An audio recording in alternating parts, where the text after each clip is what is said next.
Supreme court के justice Mohammad Ali मजहर ने कहा है कि 26वीं तरमीम को पार्लियामेंट या सुप्रीम कोर्ट फैसला ही खत्म कर सकता है। बेंचेस इख्तियारात केस में जस्टिस मोहम्मद अली मजहर ने आईनी बेंच के फैसले से इत्तेफाक करते हुए 20 सफ़ात पर मुश्तमिल नोट जारी कर दिया। नोट में जस्टिस मोहम्मद अली मजहर ने लिखा है कि कवानीन के आईनी होने या ना होने का जायजा सिर्फ आईनी बेंच ले सकता है। किसी रेगुलर बेंच के पास आईनी तशरीह का इख्तियार नहीं। आईनी बेंच ने दुरुस्त तौर पर 2 रुकनी बेंच के हुक्मनामे वापस लिए। उन्होंने नोट में लिखा कि 26वीं तरमीम इस वक्त आइन का हिस्सा है। तरमीम में सब कुछ खुली किताब की तरह वाज़ेह है। हम इस तरमीम पर आंखें और कान बंद नहीं कर सकते। ये दुरुस्त है कि तरमीम चैलेंज हो चुकी और फ्री कैन को नोटिस भी जारी हो चुके हैं। केस फुल कोर्ट में भेजने की दरखास्त का मेरिट्स पर फैसला होगा। जस्टिस मोहम्मद अली मजहर ने कहा कि 26वीं तरमीम को पार्लियामेंट या सुप्रीम कोर्ट फैसला ही खत्म कर सकता है। जब तक ऐसा हो नहीं जाता मामलात इस तरमीम के तहत ही चलेंगे। आईनी तशरीह कम से कम 5 रुकनी आईनी बेंच ही कर सकता है। किसी रेगुलर बेंच को अपने इख्तियारात से तजावुज नहीं करना चाहिए।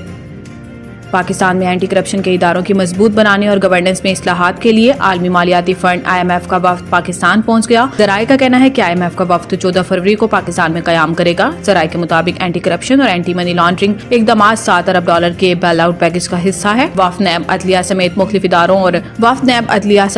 इदारों और वजारतों के हुक्काम से मुलाकातें करेगा। वफ्द की जुडिशल कमीशन और सुप्रीम कोर्ट हुक्काम से भी मुलाकात का इम्कान है। जराये का कहना है कि अदलिया की आज़ादी और जजों की तैनाती के तरीक़ेकार पर बातचीत का इम्कान है। मुलाकातों का मकसद कानूनी हुक्मरानी, इंसदाद बदउनवानी और मनी लॉन्ड्रिंग की रोकथाम के लिए इक़दाम का जायजा लेना है।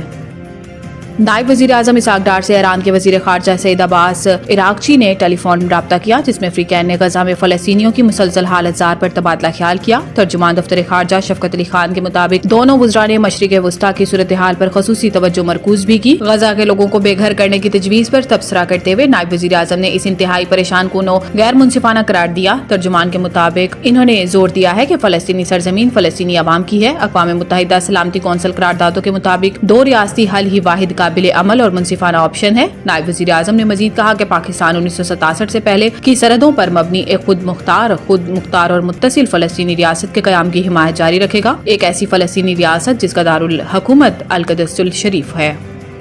वज़ीर दिफा ख्वाजा आसिफ ने कहा है कि ताकतवर बहरिया समुद्री तिजारत के तहफ़्फ़ुज़ की ज़ामिन है। पाक बहरिया की अमन मशकों के तीसरे रोज़ कराची में महफूज समंदर खुशहाल मुस्तक़बिल के उन्वान से पहले अमन डायलॉग की इफ्तिताही तकरीब मुनक़िद हुई, जिसमें अमन डायलॉग में शरीक ममालिक की बहरी अफ़वाज के चीफ ऑफ नेवल स्टाफ और दीगर ओहदेदारान शरीक हुए, जबकि वज़ीर दिफा ख्वाजा आसिफ तकरीब के मेहमान ख़ुसूसी थे। अमन डायलॉग की इफ्तिताही तकरीब से खिताब करते हुए वज़ीर दिफा ख्वाजा आसिफ का कहना था कि दुनिया बड़ी मुआशी तब्दीलियों से गुजर रही है। तिजारती टैरिफ एक बड़ा चैलेंज बनकर सामने आया है। ये हमारा इज्तमाई फर्ज है कि समंदरी तिजारत के तहफ़्फ़ुज़ के लिए मुश्तरका कोशिशें करें।